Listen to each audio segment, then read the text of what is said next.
Ne moremo biti zadovoljni zaradi tega, ker smo si ustvarili res neverjetno število priložnosti in bili v nekem momentu malce neprecizni oziroma ne dovolj natančni v vsakem zaključku. Jaz sem imel od samega začetka tekme občutek, ki me ni zapustil do konca, da igramo dobro, da prihajamo z lahkoto v priložnosti, da smo zelo dobro najdli poti do nasprotnikovega gola, vendar enostavno nismo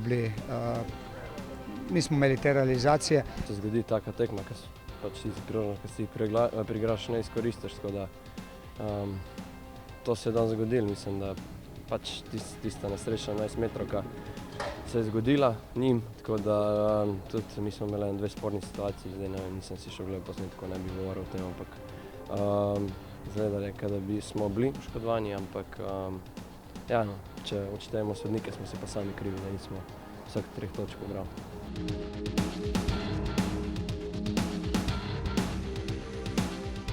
Če dolgo ne igraš od začetka, da nimaš toliko minut, kakor sem bil vajen v prejšnjih sezonah, da pač ni to, ampak ja, samozavest se vrača.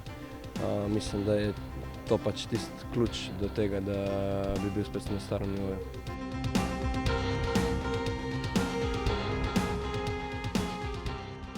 Prioriteta je prvenstvo, jasno, vendar ne bomo zapostavili te tekme v smislu, da ne bomo tekmovali.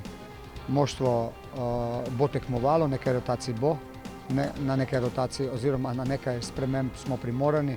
Bliže danes, od samega začetka, ko se je Marko Šuler poškodoval, bom videl, v kakšnem stanju bojo fantje. Zdaj avtomatično tudi Hotić pa Selalih ne moreta biti v kadru zaradi kartonov, to pomeni, da tu bo kar nekaj fantov, kateri do sedaj niso dobili oziroma danes niso dobili priložnost boja v tej tekmi polfinala pokala. Najboljši na planetu!